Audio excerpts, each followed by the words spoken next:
नमस्कार विद्यार्थी मित्रांनो, स्वागत आहे तुमचं आपलं चॅनल ए क्लास एज्युकेशन वरती. मित्रांनो, आजच्या व्हिडिओमध्ये आपण एएसओ म्हणजेच असिस्टंट सेक्शन ऑफिसर, ज्याला मराठीमध्ये आपण सहाय्यक विभाग अधिकारी म्हणतो, या पदाविषयी संपूर्ण सविस्तररित्या माहिती बघणार आहोत. त्या अगोदर मित्रांनो, जर तुम्ही चॅनलवरती नवीन असाल, पहिल्यांदाच चॅनलवरती आले असाल, तर चॅनलला नक्कीच सबस्क्राईब करा आणि त्यानंतर बेल आयकॉनवरती देखील प्रेस करायला विसरू नका, जेणेकरून अशाच नवनवीन अपडेट ज्या आहेत त्या तुमच्यापर्यंत पोहोचतील. जसं एमपीएससीचे काही नवीन प्रसिद्धीपत्रक जाहीर झाले, त्यानंतर एक्झामची डेट वगैरे सगळ्या गोष्टी तुम्हाला चॅनलवरती मिळून जातील. त्यानंतर मित्रांनो, चला आपण व्हिडिओला सुरुवात करूया. तर मित्रांनो, एएसओ होण्याकरिता तुम्हाला नक्की शैक्षणिक पात्रता काय असायला हवी? तर तुमच्याकडे पदवी असणं गरजेचं आहे. मग कोणत्याही स्पेसिफिक फील्डमधून तुम्हाला पदवी घ्यावी लागेल का? तर नाही मित्रांनो, कोणत्याही फील्डमधून जरी तुम्ही पदवी घेतली असेल, तुम्ही बीए केलेलं असेल, एमबीबीएस असेल, बीएचएमएस असेल, इंजिनिअरिंग फील्ड असेल, कोणतंही बॅकग्राऊंड तुमचं असू द्या, इथे मॅटर करत नाही. तुमच्याकडे फक्त पदवी असणं गरजेचं आहे आणि पदवीच्या शेवटच्या वर्षाला देखील तुम्ही या ठिकाणी पात्र असता. पात्र म्हणजे तर मित्रांनो, ज्या परीक्षा घेतल्या जातात, 2 टप्प्यामध्ये परीक्षा आहे, तेही आपण पुढे सविस्तररित्या बघणार आहोत. पण त्या टप्प्यामध्ये पहिला टप्पा जो आहे पूर्व परीक्षेचा, त्या टप्प्यामध्ये तुम्ही लास्ट इयरला फॉर्म भरू शकता, म्हणजे तुम्ही त्या ठिकाणी पात्र असता. मात्र मुख्य परीक्षेची तारीख येण्याच्या अगोदरच तुमचं, म्हणजे जसं की तुम्हाला आता उद्या मुख्य परीक्षेचा फॉर्म भरायचा आहे, तर आज तुमच्याकडे डिग्री असणं गरजेचं आहे, लास्ट सेमिस्टरचं मार्कशीट तुमच्याकडे असणं गरजेचं आहे. मग त्यानंतर मित्रांनो, निवड कशा प्रकारे होते? तर बघा, 2 पद्धतीने तुम्ही एएसओ होऊ शकता. जर सध्या तुम्ही मंत्रालयामध्ये लिपिक संवर्गाच्या पदोन्नतीतून, पदोन्नती म्हणजे काय? प्रमोशन. जर तुम्ही आता सध्या लिपिक आहात, तर तुमचं प्रमोशन जे आहे ते असिस्टंट सेक्शन ऑफिसर म्हणजेच एएसओ या पदावरती होतं. किंवा दुसरी स्टेप आहे, तुम्हाला जर डायरेक्टली एएसओच व्हायचं असेल, तर एमपीएससीच्या मार्फत, महाराष्ट्र पब्लिक सर्व्हिस कमिशन म्हणजेच राज्य लोकसेवा आयोगाच्या मार्फत दुय्यम सेवा गट ब अराजपत्रित ही एक एक्झाम घेतली जाते. त्या एक्झामच्या थ्रू तुम्ही डायरेक्टली एएसओ या पदी तुमची निवड होऊ शकते. मग मित्रांनो, परीक्षेचं स्वरूप कसं आहे? तर बघा, पूर्व परीक्षा आणि मुख्य परीक्षा असे 2 टप्पे असतील. पूर्व परीक्षा तुमची 100 गुणांची असेल, मुख्य परीक्षा तुमची 400 गुणांची असेल. पूर्व परीक्षेला 1 तास वेळ असेल आणि मुख्य परीक्षा जी 400 गुणांची असते, त्या ठिकाणी तुमचे पुन्हा 2 पेपर घेतले जातात. पुन्हा म्हणजे तेच मुख्य परीक्षेचे जे 400 गुण असतात, त्याच्यामध्ये पहिला पेपर 100 गुणांचा, पहिला पेपर 200 गुणांचा आणि दुसरा पेपर 200 गुणांचा, अशी 400 गुणांची तुमची मुख्य परीक्षा असते. मग पेपर पहिल्यामध्ये तुम्हाला मराठी आणि इंग्रजी हे विषय असतात, तर पेपर दुसऱ्यामध्ये इतिहास, भूगोल, अर्थशास्त्र, राज्यशास्त्र, चालू घडामोडी असतील, मॅथ रिझनिंग असेल, हे सगळे विषय तुम्हाला पूर्व परीक्षेला असतात. आणि मित्रांनो, मुख्य परीक्षेला जो पहिला पेपर आहे ना, त्याच्यामध्ये मराठी, इंग्रजी आणि दुसऱ्या पेपरमध्ये जो पूर्व परीक्षेला सगळा सिलेबस होता, तोच इकडे मुख्य परीक्षेला असतो, काहीच वेगळं नसतं. मग त्यानंतर जसं पीएसआयला मेडिकल टेस्ट होते, फिजिकल होते, तर इकडे होते का? तर येस मित्रांनो, शारीरिक चाचणी होत नाही, मात्र तुमचं मेडिकल या ठिकाणी घेतलं जातं.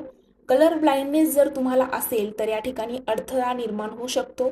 त्या ठिकाणी हे लक्षात घेणं तुम्हाला गरजेचं आहे की जर एएसओच्या मेडिकल टेस्टमध्ये तुम्हाला कलर ब्लाइंडनेस जर तुम्ही पॉझिटिव्ह असेल, तर या ठिकाणी अडथळा येऊ शकतो. त्यानंतर झालं वेतन. तर मित्रांनो, 45,000 ते 55,000पर्यंत एएसओला तुम्हाला वेतन असतं. त्यानंतर पोस्टिंग जर आपण बघितली, तर मित्रांनो, महाराष्ट्रामध्ये जसं आपण बाकीच्या पदांकरिता बघतो, एसटीआय, पीएसआय वगैरे, त्या कोणत्याही जिल्ह्यामध्ये तुमची पोस्टिंग होऊ शकते. पण इकडे एएसओ या पदाकरिता तुम्हाला फक्त मुंबई मंत्रालयातच काम या ठिकाणी करावं लागेल किंवा मुंबईमध्ये एमपीएससी ऑफिसमध्ये. मुंबई जिल्हा सोडून तुम्हाला जाता येणार नाही. हेच या म्हणजे या पोस्टचा एकच तोटा असतो की एकाच ठिकाणी तुम्हाला महाराष्ट्रामध्ये एकदा ड्युटीला लागल्यानंतर तुम्हाला एकाच जिल्ह्यामध्ये आयुष्यभर काम करायचं आहे. म्हणजे जोपर्यंत तुम्हाला तुमचं रिटायरमेंट येत नाही, तोपर्यंत तुम्हाला मुंबईमध्येच काम करावं लागेल.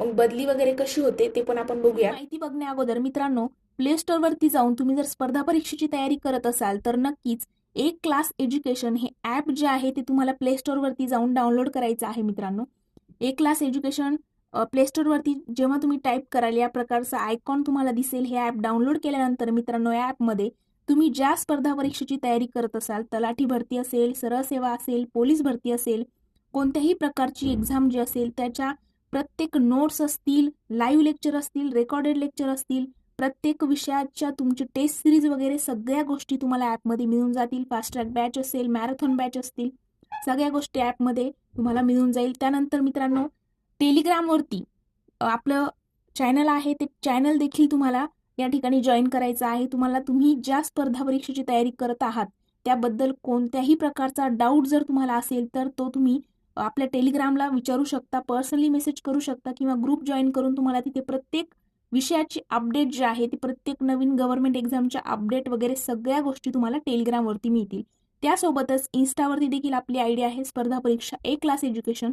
या आयडीला देखील मित्रांनो फॉलो करायचं आहे आणि तिकडेही तुम्ही तुमच्या मनातील ज्या काही शंका कुशंका असतील ते तिथे विचारू शकता. प्रत्येकाला तिथे रिप्लाय मिळेल आणि तुमच्या प्रत्येक प्रश्नाचं सोल्युशन त्या ठिकाणी मिळेल. चला तर मित्रांनो आपण आपला व्हिडिओ कंटिन्यू करूया. तर मित्रांनो 95% तर तुमची बदली होतच नाही. डेप्युटेशन किंवा प्रतिनियुक्त्यांच्या माध्यमातून तुमची बदली होऊ शकते, ते पण कसं तर एकदम गंभीर कारणासाठी आणि ते पण फक्त 1 ते 2 वर्षासाठी, जास्त नाही. मंत्रालयात 6 वर्षांनी बदली होते, पण ती बदली कशी असते तर अंतर्गत होत असते, म्हणजे फक्त मंत्रालयातला विभाग तुमचा बदलत असतो, बाकी त्या मुंबई सोडून तुम्हाला जाता येत नाही. मग प्रमोशन होतं का तर यस, प्रमोशन कोणत्या कोणत्या पदात होतं तर मित्रांनो प्रमोशन जे आहे 5 ते 7 वर्षामध्ये तुमचं प्रमोशन होतं.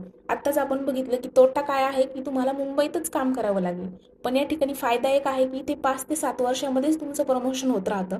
मग प्रमोशन कशा पद्धतीने, जर तसं बघितलं तर आज तुम्ही सपोज असिस्टंट सेक्शन ऑफिसर म्हणजे सध्या तुम्ही ASO आहात, तर तुमचं प्रमोशन हे कक्ष अधिकारी गट बचच पद आहे, कक्ष अधिकारीमध्ये तुमचं प्रमोशन होतं. मग त्यानंतर अपर सचिव आणि नंतर उपसचिव हे गट अ ची पद आहेत. अशा प्रकारे तुमचं प्रमोशन घेतलं जातं. मग ASO नक्की काय काम करतो तर बघा, कृषी, महसूल किंवा आरोग्य यासारख्या कोणत्याही विभागामध्ये पोस्टिंग होत असते.